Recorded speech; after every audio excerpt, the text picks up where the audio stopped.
Salut, salut, salut. J'espère que vous allez bien. Pardon, je suis en train de manger. Je sors de la pause là. Salut, salut, j'espère que vous allez bien. Donc, je m'appelle Mariette de la chaîne Demande d'asile de A à Z. Je reviens aujourd'hui. Vous êtes demandeur d'asile. Vous êtes en situation d'irrégularité au séjour en France. Vous souhaitez déposer une demande étranger malade à la préfecture et vous vous posez des questions. Est-ce que j'y ai droit ou pas? Dans cette vidéo, je vous apporte des précisions, je vous apporte des explications par rapport au titre de séjour étranger malade. Regardez la vidéo.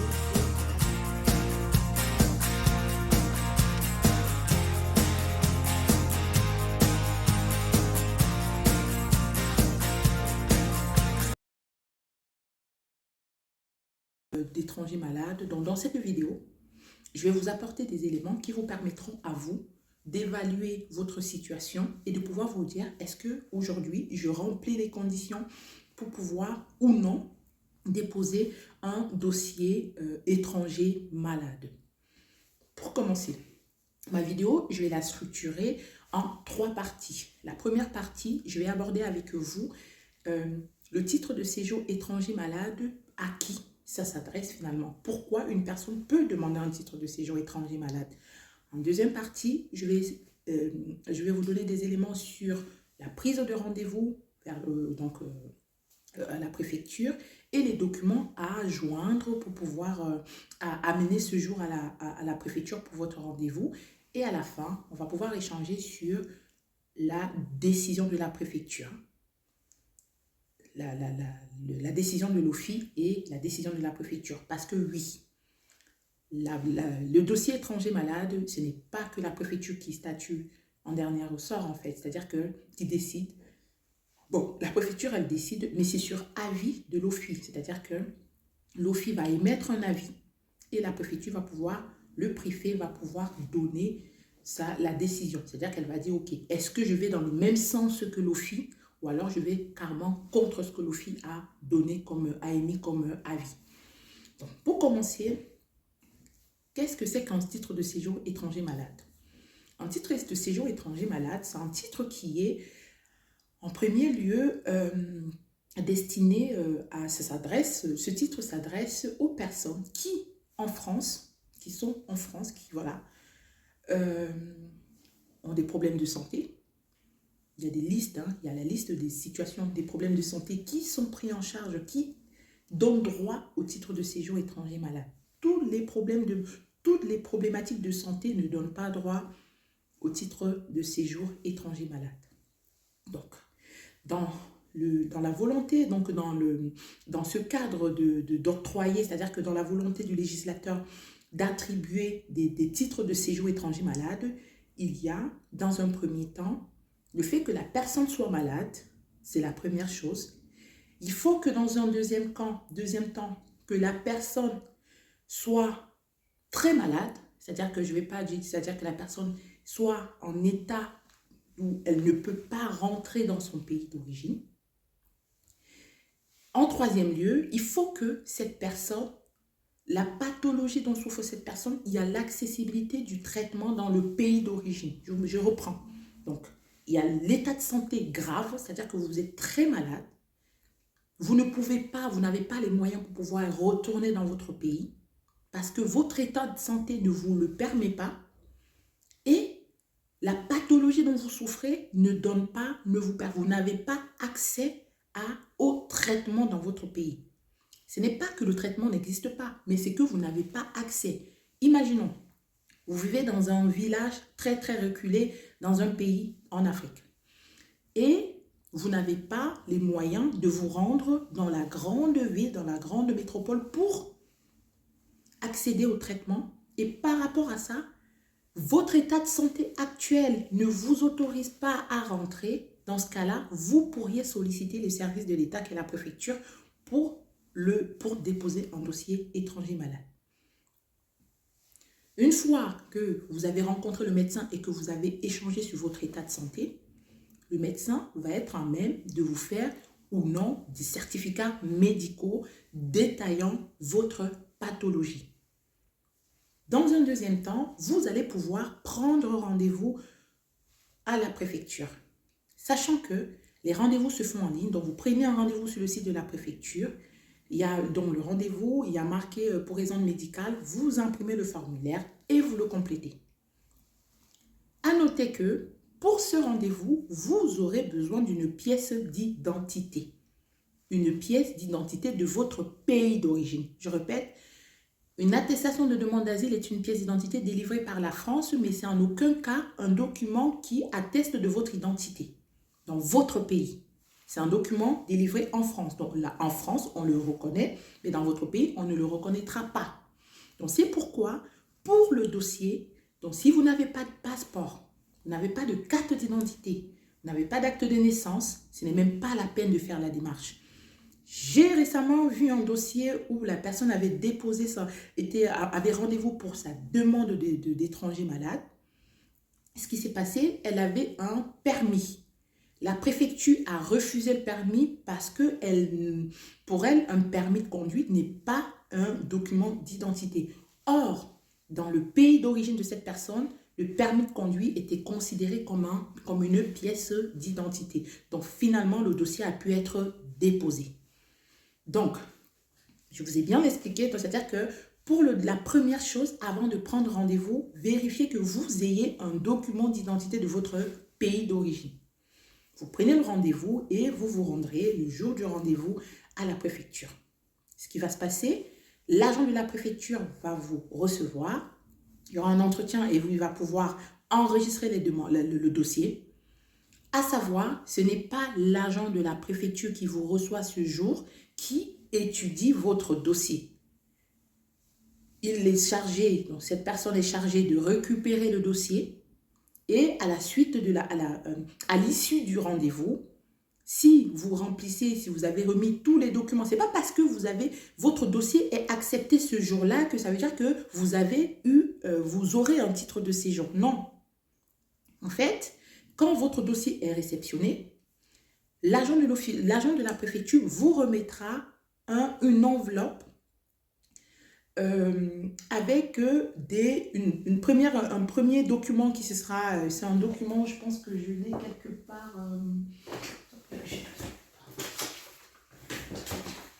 un premier document, bon, vous verrez pas trop, c'est un document comme ça, et c'est un document avec, en fait, c'est une notice explicative avec la démarche à suivre en fait, avec tous les documents qui vous sont demandés pour cette procédure-là. Donc, comme je disais tantôt, l'agent de la préfecture vous remettra une enveloppe. Et dans cette enveloppe, il y aura des documents, notamment des documents à faire compléter par le médecin.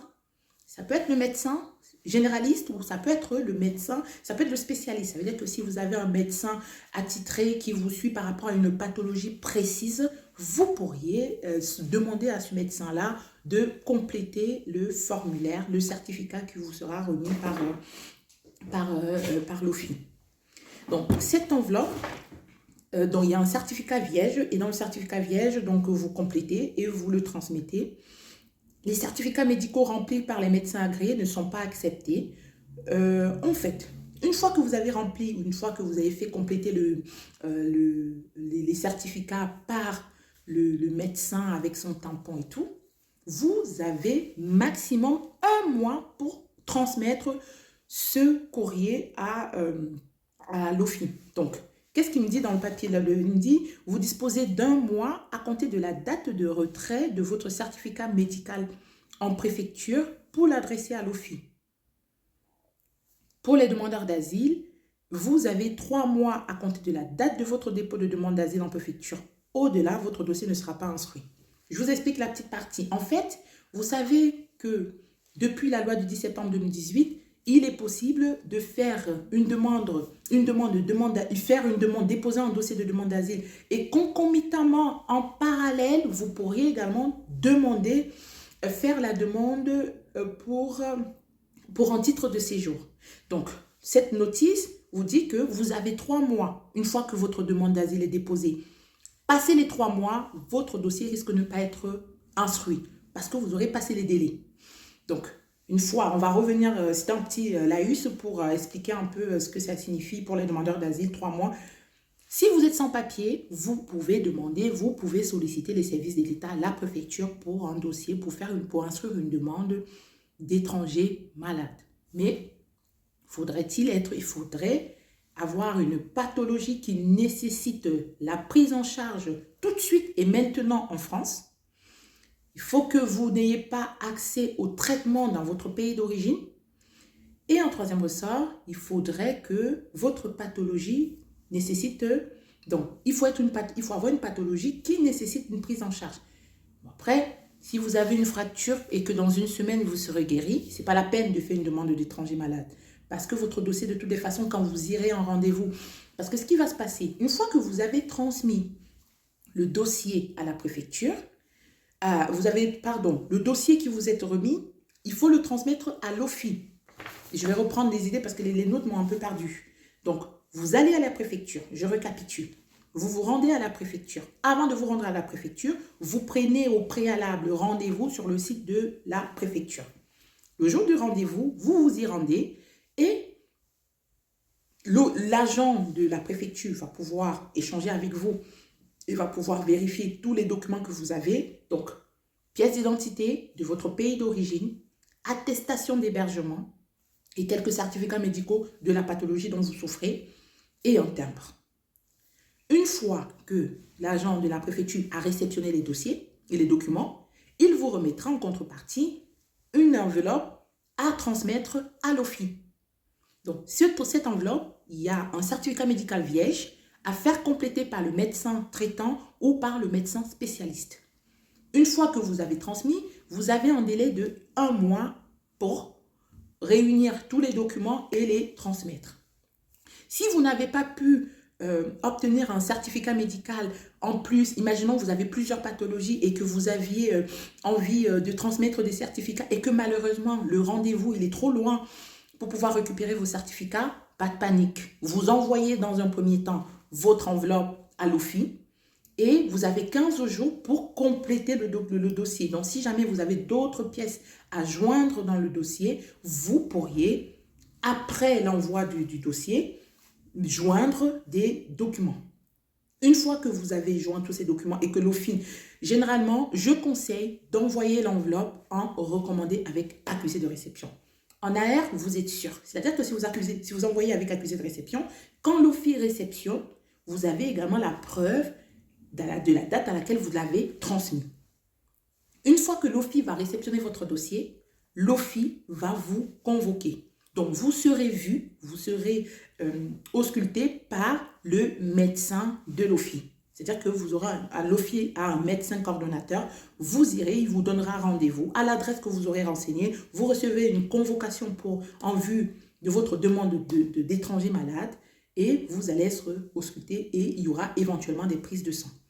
Prises de sang parce que voilà, et des contrôles. Donc, vous rencontrez un médecin et une infirmière pour des prises de sang et des contrôles. Donc, une fois que le médecin, ce n'est pas le médecin de l'OFI qui vous ausculte, qui décide. Parce que dans le temps, les choses ont changé. Parce qu'avant, le médecin de l'OFI pouvait, oui ou non, donner son approbation ou pas sur votre dossier. Mais en même temps, vous comprenez bien que si il a la personne en face, imaginons un médecin qui a la personne en face qui est en train de le regarder, en train de dire « Oh, s'il te plaît, mais que ma même phrase, j'ai besoin juste de ton accord pour demander mon titre de séjour. » Lui, pris de panique ou pris d'empathie, il est tenté de mettre oui pour tous les dossiers. Donc l'État, le législateur, pour limiter le poids que représente, parce que c'est un poids, le médecin qui vous reçoit, c'est lui qui statue pour vous, c'est énorme pour lui. Donc pour éviter qu'il y ait des prises, qu'il y ait des rapports de force et aussi de pouvoir sur le rapport de force et surtout de crainte même pour sa propre vie. Ce qui s'est passé, c'est que ce n'est plus ce médecin qui va décider pour vous. Une fois que les éléments sont pris, donc prise de sang, après ils vont pouvoir imprimer des documents en lien avec les résultats des prises de sang, ils vont l'envoyer aux médecins à travers la France. C'est-à-dire que des médecins qui ne vous connaissent pas, qui auront peut-être votre dossier aura qu'un numéro, et on l'envoie à 2 ou 3 médecins. Ces médecins-là vont donner leur avis par rapport à votre pathologie. Ils ne se connaissent pas, ces médecins, et ils envoient les décisions. Ils vont réceptionner votre dossier, tout le dossier complet. C'est-à-dire que tous les pièces justificatives que vous aurez transmises et les certificats de votre médecin et les résultats que l'OFII aura pris des examens effectués, et il va émettre un avis par rapport à votre pathologie. Un avis favorable ou un avis défavorable. Et imaginons 3 médecins qui sont consultés pour donner leur avis. Imaginons que vous avez 2 avis positifs et un avis négatif.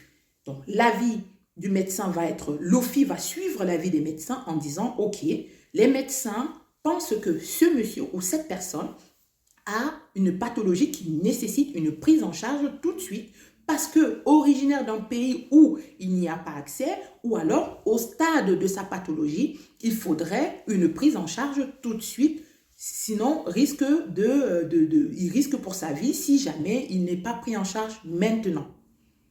Cette décision-là, cet avis-là va être transmis à la préfecture et c'est le préfet qui va prendre la dernière décision, suivant ou non l'avis de l'OFII. Bon, par contre, qu'est-ce que le préfet va aller regarder? Le préfet va regarder, est-ce que monsieur X représente un danger pour la France?